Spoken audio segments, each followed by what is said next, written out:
Do the power. Well, look at that, 0-4, now they're 2-4 and they're playing the Weagles next weekend, another team that's doing a big flop for the season. So how can you say it, hey?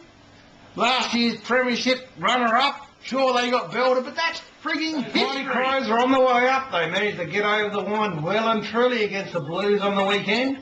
Now, it may surprise some people to think that they're even in the four. I mean, people were writing them off. Here's a team that's a consistent finals performer. Yet for some reason, 2008 was meant to be the season where they struggled, all the doom and gloom at the start of the year. Aren't people even going to be confident? I mean, yeah, it's been 10 years since your last premiership.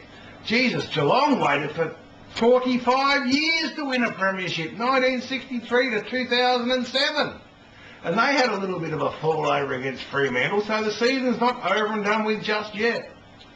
The Crows come up against a big improver in the Blues, and they polished them off well and truly in the last half. That's what quality teams do. Now sitting at 4-2, they're doing okay for themselves, those Crows. So keep an eye on them for the rest of the season. I think people who barrack for the Crows will be quite pleased with the results at the end of the year. Not saying you're going to be premierships. I think Hawthorn are still the favourite for that this early stage of the year, but a lot can happen between now and September.